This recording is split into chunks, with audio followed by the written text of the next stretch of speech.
Randy Weiss is a PhD. He's also a founder and president of Crosstalk International. This show goes all over the world. He's been in television and ministry for 40 years. He began in 1973, and this is what's neat. Larry and Gracie will appreciate this. Randy, with all these great knowledge in television, he was a singer-songwriter back in 1973, and on numerous occasions sang and testified at Nashville Grand Ole Opry, the gospel time. So isn't that cool? Yeah, and he was on even on the famous Friday night Grand Ole Opry from '74, and then from there, I don't know if it was like the next day or the next week, he went to the underground church in communist land. So that's went from Nashville all the way to ministering in communist land. That's amazing. We need to hear about that as you share. He helped smuggle Christian materials. Christian materials, into these communistic countries and all. He served as president, host, and executive producer of Crosstalk, the longest running television program that's still in production and seen internationally. And he serves as host and executive producer of the highly acclaimed series Today with God. He's involved with government affairs liaison for the NRB Television Committee and currently serves on the NRB Board of Directors. Largest religious broadcasters in the world. He's on the board of directors. And the Advanced Television Broadcasting Alliance. And he's, we were over there talking high-tech stuff. I have to get our engineers and scientists to understand what these two guys over here were saying. But we want to get with them later. In our parent company, Olympsat, that owns 30 television networks, they are already at that level negotiating with us. So we're excited about the future of television, where right now we can get internet stuff. They're going to be able to bring a lot of internet channels right here in Dallas and all the cities all over America that they're getting broadcast stations where you can watch a lot of Christian content. So we got to pray for them. His company and his sons are all very smart, and so God has put him in all this to literally allow the wisdom of the world for God's people to be able to take the lead, and they're going to be taking the leading edge as they went big into broadcast. Everybody's saying, no, we got to go and get on the internet, cut the cable cord, and let's all watch TV. You wait and see the fascinating things that broadcast signals will be able to do in the world of bringing internet to your TV and over the airways. I don't know if he's going to share on that tonight, but a few of us would probably be interested in all that, right? I would. I live here. So he's obviously an experienced broadcaster and co-executive chairman of Edge Spectrum. That's their new company name. So with all that said, let's welcome Dr. PhD Randy Weiss and Holy Spirit. I want to interject 1 second before he starts. Everybody has one of these, and some of them are still making noise. So put them on stun or turn them off, or Tim is going to have a horrible time trying to get the audio out of the recording before it goes on television. And don't make any silly faces, because that's what Tim will catch and put you on TV. Well, I want to thank you all for coming tonight. And my background, I want to talk about Jesus and what Jesus did in my life. Amen. And I want everyone to know that I'm going to go to heaven when I die. Amen. And I happened to spend the day yesterday with a good friend who's the president of one of the largest television transmitter manufacturers in America. And we spent the whole day together, and at one point we did get to talk a little bit about heaven. And a lot of people don't know how to go to heaven. And some of them are in churches and they still don't know how to go to heaven. Well, my friend, he was explaining to me that Forrest Gump died. Tragic story. And Forrest, he's up at the pearly gates. St. Peter said, "Forrest, it's so good to see you." And Forrest said, "Thank you." And he said, I want you to come in, Forrest, but I got to give you a test. And there's a test to go to heaven. There really is. There's a test to go to heaven. St. Peter said, "I'm going to ask you 3 questions, Forrest." He said, the first one is, how many days begin with the letter T? Forrest thinks for a moment and he says, 2. And St. Peter says, "That's right." Which 2? Which 2? Forrest said, "Today and tomorrow." and St. Peter said, "Well, that's not exactly what I had in mind, but that's good. That works. That works, Forrest." And he said, "Forrest, I want you to use your math skills now." And he says, "How many seconds are there in a year?" Forrest thinks for a minute and he says, 12. And St. Peter says, 12. He said, "Okay, Forrest, I was thinking more 31,536,000, but okay, how did you get to 12? He said, 2nd of January, 2nd of February. And he said, Peter says, Forrest, I might have just not asked that question quite right, and so that's a perfect answer. And he says, "Just one more question. One more question, Forrest." And he says, "What is God's name?" And Forrest says, "Oh, that's a simple one." He says, "It's Andy." And St. Peter says, "Forrest, Andy, how did you get that?" He says, "Well, I learned it in Sunday school. And he walks with me and talks with me."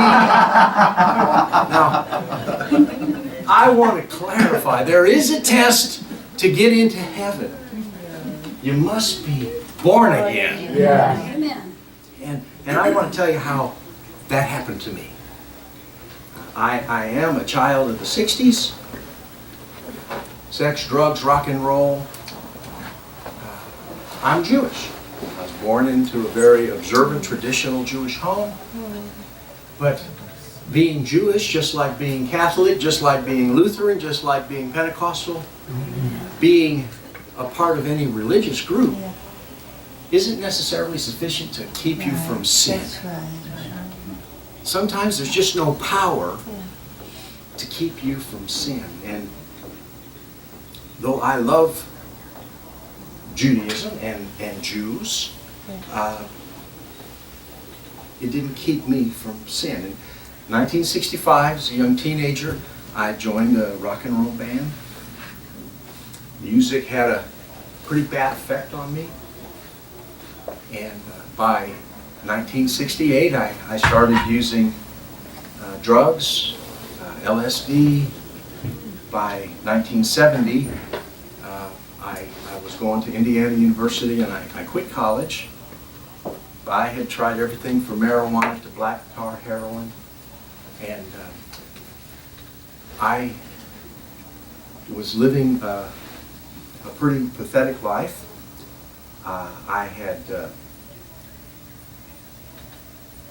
I'm responsible for an abortion, and I've had to carry that for. It's a difficult thing to say. I'm forgiven. Yes. I'm forgiven. But, my mother used to always tell me, remember where you come from? And of course she would be referring to remember that you're Jewish. This is me and my sister. I was, this is where I come from. I was lost. I was lost. I OD'd on drugs numerous times. I was a coke freak. And I'm not going to go into details because I didn't come here to talk about That's right. bad things. I just God loved me when I was very unlovable. Yeah. And the church did not love me. That's right. Yes. The only thing I ever heard from Christians was stay away from my daughter. So I didn't have a real good experience. I didn't know anything about Jesus. I wasn't, Christians just didn't have time or interest. Just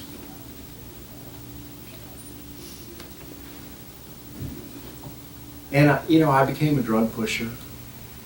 But I gotta say, a lot of the people who were Christians, they came from Christian homes, so I assume that made them Christians. They were doing the same things I was. Wow. And as a musician, I was out doing a solo by then and playing in bars and clubs and coffee houses. And churches would call me to come and sing in their church coffee houses. Because there's churches run by very foolish people. Yeah. I'm not saying all of them, but some of them. There were people, they never should have let me into a church to influence their youth. That's right. But they thought by bringing people into church, give them a reason to come to church, that's a good thing. It's only a good thing if the gospel is preached. That's right. That's right. In 1972, I made my first record out in Hollywood, California, and I was going to be a rock and roll star. And an amazing thing happened. I fell in love with a beautiful little Italian girl. And I asked her to come and live with me. And she said no. And I didn't understand that. That didn't make any sense to me. And I said, well, what do we have to do to live together? And she said, we have to get married. And I said, what? Are you serious? So I took a bunch of drugs and then we turned it. There was a TV on, and there happened to be a TV preacher. TV preacher's on there, and I said, okay, let's go get married. We'll get married if he'll marry us. And there was an address at the end of the program. It was up in northern Minnesota, and we drove up to northern Minnesota. We got up there in the middle of the night. I mean, it could have been 2 o'clock in the morning. And I went, I found this guy, I found his place, where he lived, and I went and I knocked on his door and I made lots of racket, and he never came out. But the neighbor came out, don't you know? And the neighbor said, what are you doing? And I said, I'm coming to Reverend so-and-so's, he's going to marry us. And he said, the neighbor says, does he know that? And I said, no. And we had come from near Chicago. And this fella says, he's in Chicago. And I said, oh no. And so I had to get back in my little painted up 1964 Volkswagen Bug, and my wife Adrienne says, now what are we going to do? And I said, I don't know. And by the way, throughout most of my life, people say nice things about me and they think I do important stuff.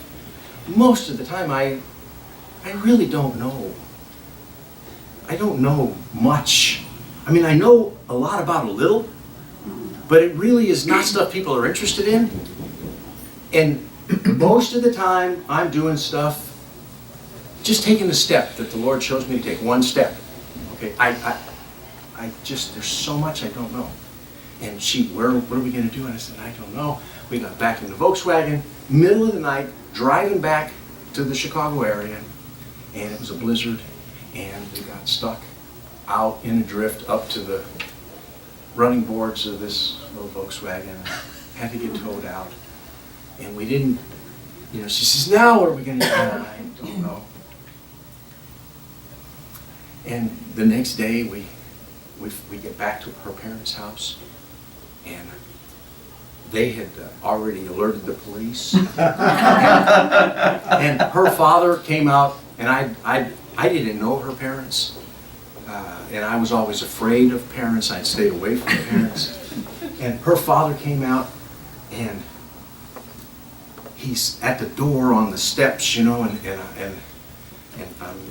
you know, and he says, "Where have you been?" And I said, "We went to get married." And he said, "You've made me the happiest man." And we moved in with her parents. And oh, my wife, who wasn't yet my wife, was very uncomfortable with this arrangement. And she said, "What are we going to do?" And I said, "I don't know." And she couldn't take it, and after a while, we just said, "Well, we better go elope. We're going to go have a honeymoon. We're going to go on our honeymoon." That's what we told her parents. And I had $600 to my name in total from my last drug deal. And we started life on that $600. And my '64 Volkswagen Bug was paid for, as were my guitars. And we headed out on a combination honeymoon record promotion tour. And we did get married on our honeymoon. First place wouldn't marry us, but we got to Yankton, South Dakota, and we got married by a judge. It wasn't just a justice of the peace. And it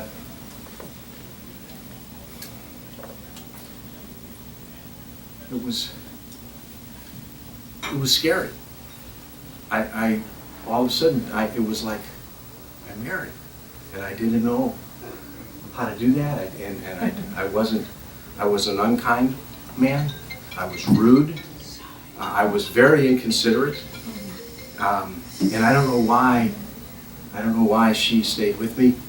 And then she didn't. She left me on our honeymoon. And I won her back along the way on our honeymoon. And we were mainly visiting musicians and radio stations, and we got to Phoenix, Arizona. We were outside Phoenix, and there was, it's desert, and there was a big tent out in the desert. And this big tent had a sign on it. It said, "Christ is the answer." And I drove by that thing, and I saw it out there, and I looked, and I said to myself, "Christ is the answer. What's the question?" And we ended up at my friend's house, a Jewish friend in Phoenix, and I had bought some books before we left town. This was one of the books. Late Great Planet Earth by Hal Lindsey. And there's been a lot of people who read that book and it affected them. I knew nothing about Jesus, and I bought this book because I thought it was going to tell me about things at the end of the world, because the world just seemed crazy. And I had gone back to college in 1972. I was studying ancient Greek and Hebrew civilization, which really equips you for something, And as I read this book, a miracle happened. I learned that I was a sinner. I didn't know that. And this book was explaining about messianic prophecy, and nobody had ever told me. And I would go and get my wife, and I would say, "Did you know?" And she had been raised Catholic, and she would kind of like, "Yeah, I knew." And I'd get to the next part, and it's, "Did you know?" And she would say, "Yeah, so?" And it's like, this was the most amazing thing. And God did a miracle. The Bible says, all have sinned and come short of the glory of God. In that moment, He showed me I was one of that all. Amen. And I was a sinner. And I learned the wages of sin is death. I didn't know that. Nobody had ever told me that. And I would have done anything to get free of that guilt that I felt. You see, the Holy Spirit of the living God convicted me of my sins. It's a miracle when that happens. It doesn't do a lick of good for anybody to say, "You're a bad person." Because until they know in their heart that they've done wrong and they're guilty, it means nothing. You don't judge somebody. You don't convict somebody. The Spirit of the living God convicts a sinner of his or her sinfulness. And God convicted me. And I was a desperate person. I would have done anything to be free of this guilt that I felt. And I didn't know what to do, but this book showed me. I read this book, and in the back of the book, it had directions. You know, say this prayer. And I did. Amen. You know the difference between a Coke freak and a Jesus freak? A miracle. Amen. A second, a twinkling of an eye. Deliverance. Amen. I was delivered. Amen. God changed me in a moment.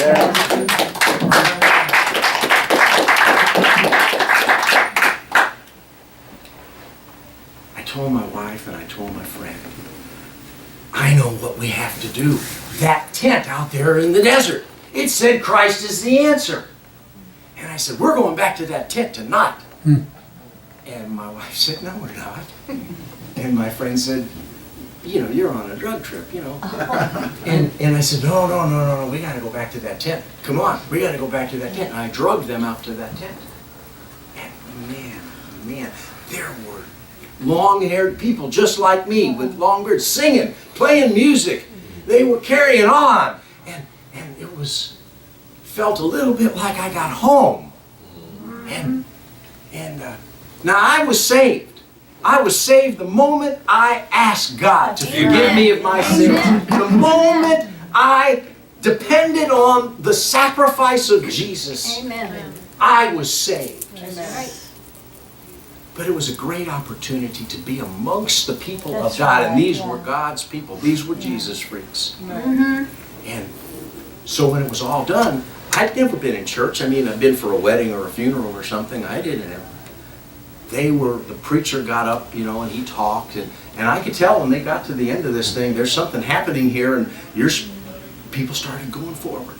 And I told my wife, I says, let's go. This is the time we're supposed to go up there. My wife said, I'm going up there. and I told my friend, I said, come on now, we got to go. He said, no, I'm not going to go up there. And I said, this is what we're supposed to do now. But you see, I was supposed to do it. You don't convict somebody else. That's right. Amen. I said, I'm going. And I knew that meant something different. And I knew I was going alone. And I got up there and I kind of was just doing what the other people were doing. I didn't know exactly what's happening. But the preacher, he came and he talked to me afterwards. And they had given me a newspaper, like a little printed thing that was part of their ministry. And at the top of it, it said, ye shall dwell in tents. It was a text, I think, from Jeremiah. And so I told the pastor, or preacher, I don't know if he was an evangelist or what he was, I don't know his name. I said, I'm going to be coming with you. And he said, oh, that's wonderful. He said, kind of like, well, what do you mean? And I said, well, I saw the thing. It said, ye shall dwell in tents. I'm going to come with you. And he says,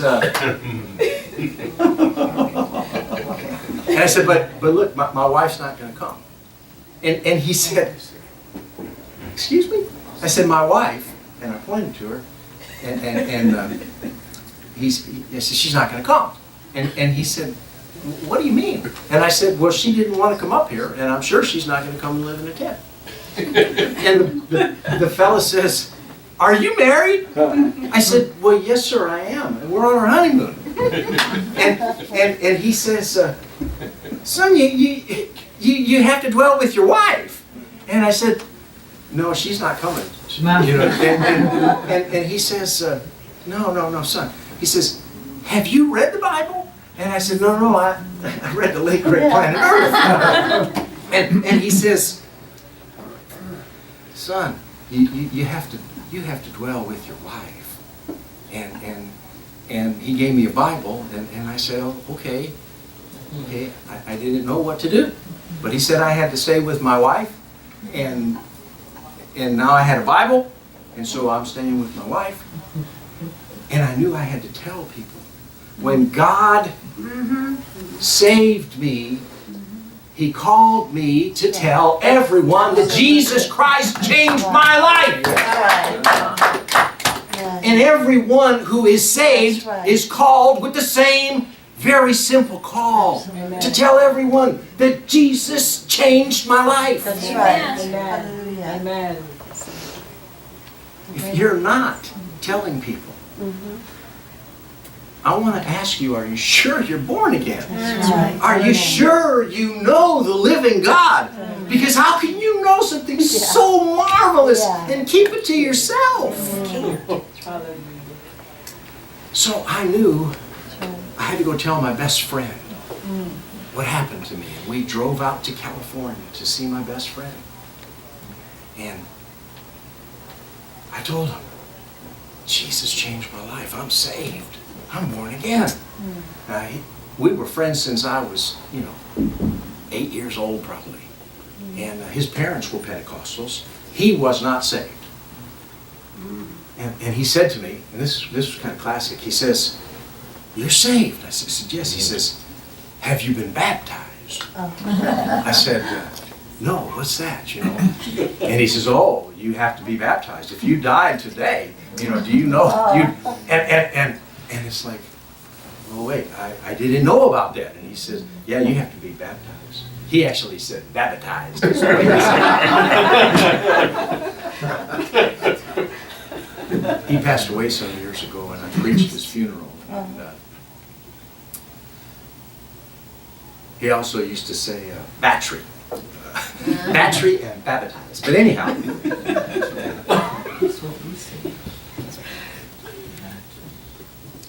I said, "Okay, I need to get baptized, and that's what I want to do. How do I do that?"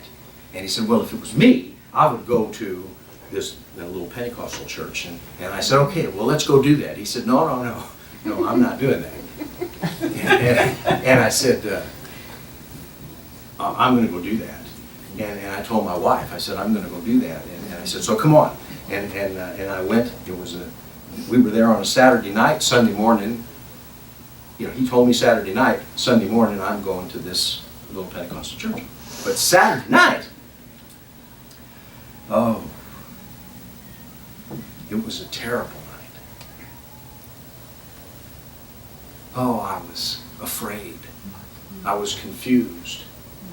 I was alone.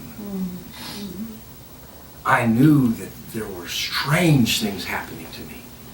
I knew that I was going to lose my parents and my sisters and my friends. I knew that there would be no turning back. And I opened up the Bible that the preacher had given me, and I turned to Psalm 95. It was sort of like Bible bingo, I guess, But I have to tell you this. I have to tell you this. I opened the Bible and I read, "For He is our God, and we are the people of His pasture, and the sheep of His hand." And I cried. I said, "Oh God, please let me be your people. Please, God, accept me. Please, God, let me be yours. Let me be your sheep. Please, God." And I read that and I begged God. I was so afraid and I was so alone. And I didn't have anybody to explain anything to me. But God loved me. So I went to this church and I sat in the back, and there was a nice little old lady. She was sitting in front of me, and she turned around and saw this real long-haired guy with a beard, and she was nice to me. She greeted me, welcomed me, and an amazing thing happened. It was amazing. The preacher says, "It's testimony time."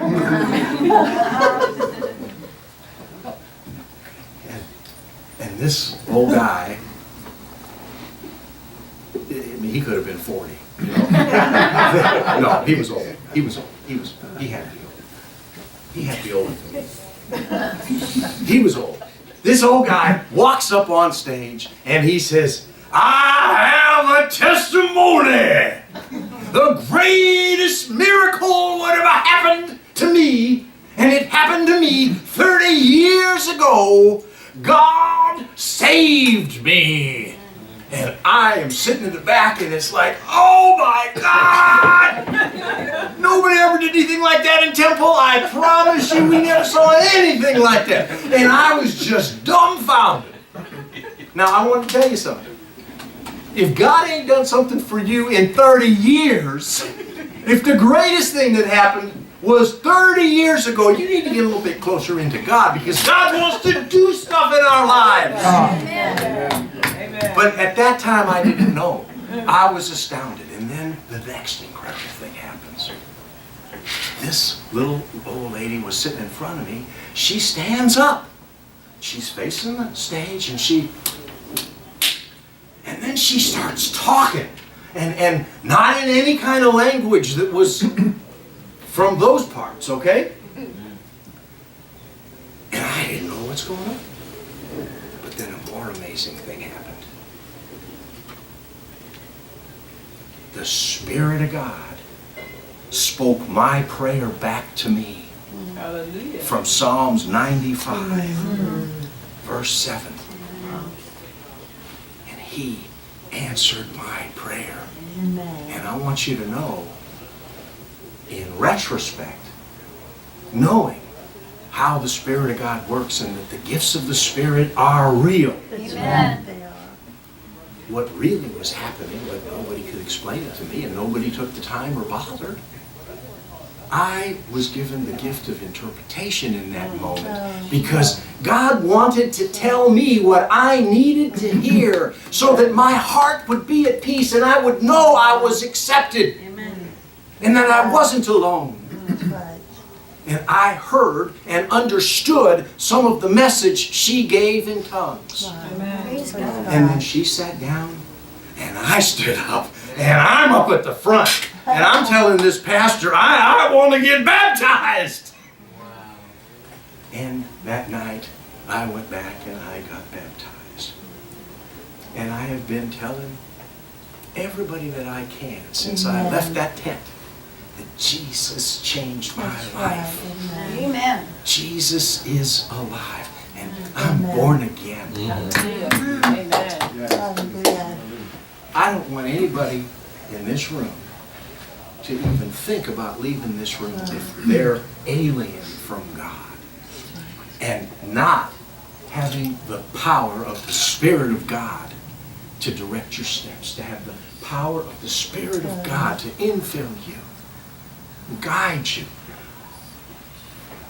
Most of the time I don't know what I'm doing, but I don't let that bother me, and I don't let that hold me back. That's right. And God is faithful to show me the next step He wants me to take. I just have to be obedient to take one step. One step, and you just need to be obedient to take one step. And I want to tell you, God can do great and amazing things in the life of anyone who's willing to just say yes. Amen. I've done things in ministry. It doesn't matter. It would be ridiculous for me to stand up here and tell you of the things that you might think I've done, because you'd be so mistaken. I am just a helpless guy willing to just let Jesus be my Lord, my King, and let the Spirit of God guide me one step at a time. And I want to encourage you.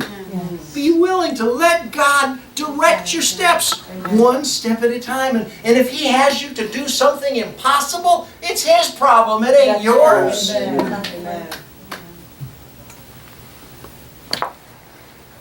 I will ask you to pray for us. I will ask you to pray for us. There's two real important things that are taking place that we're powerless, helpless, it's impossible. We need God in ministry and one in business. One of the projects that we produced that was mentioned is called Today with God, and it's taking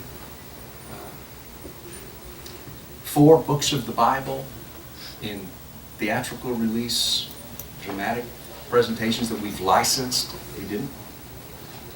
We licensed it. God allowed us to have access to it.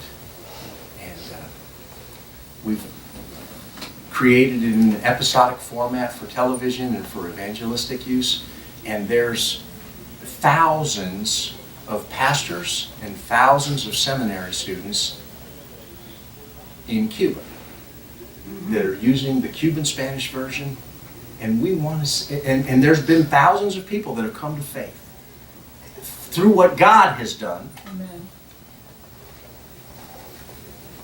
We're along for the ride. God has done it, and God has been doing it in the nation of Cuba.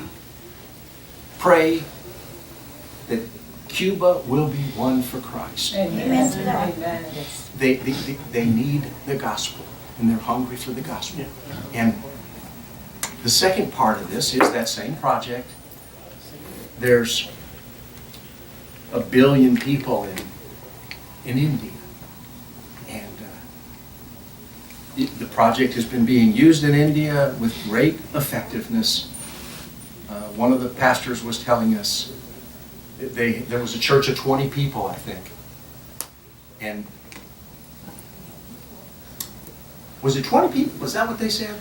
Yes. 20 people. And I think it's 500 now as they started using this material to do evangelism. Well, the Archbishop of the Church of India has asked us to produce it in the top 10 languages of the nation so that 100% of the population would be able to understand it if they had access to it.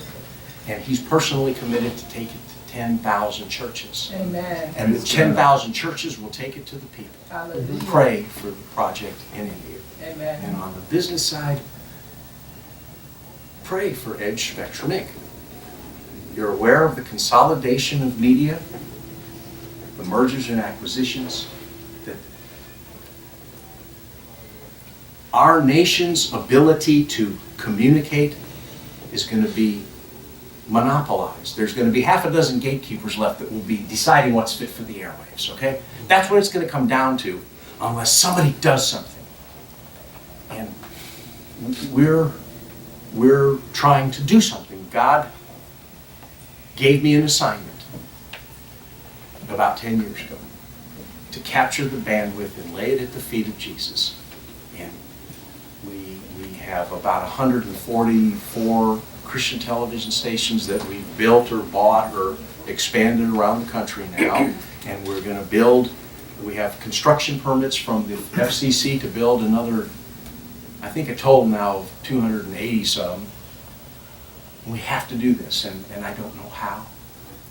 And we need God, we need a miracle. But if we don't do this, I'm telling you, a time's going to come when there's going to be such a censorship of the gospel. That's right. And we can't let that happen. I'm done. I said what I came here to say. Right.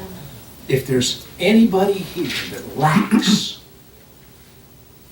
the knowledge that they're saved, they're born again, they're going to heaven, don't leave here without making a commitment to the Lord and finding the peace that so many of us in this room have found in knowing Christ. And if there's anyone in this room that is unaware of the moving of the Spirit of the living God in your life, and you want God's Spirit to be resident and overflowing in your life, I want to pray with you. There's people in this room who will pray with you. And if you have needs that you want to be prayed for, we want to pray for you. Can I do 2 minutes? Okay? Because I want to declare something to you so there's no misunderstanding. I don't want anybody to think that, to misunderstand why I came here, what I believe, or why I believe. I just want to be clear. And I have encapsulated my confession in a very simple little song. That this is what I believe. I really believe this. I'm blessed, I'm blessed, I'm blessed. Hallelujah, I am blessed. I know Christ Jesus died for me. I'm blessed, I'm blessed, I'm blessed. By grace alone I'm free. Amen. Christ has atoned for me. Amen. By grace alone I have a home with God eternally. With confidence I say, His Spirit will guide my way. God will empower me every hour to live and serve today.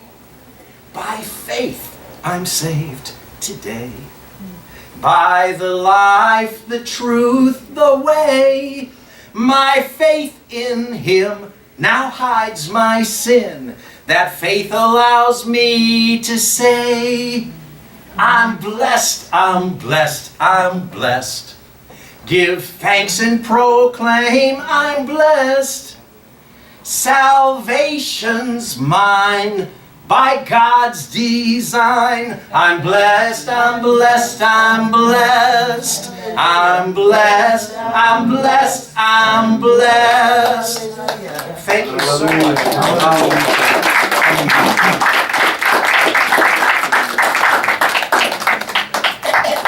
Thank you, Dr. Randy. Thank you.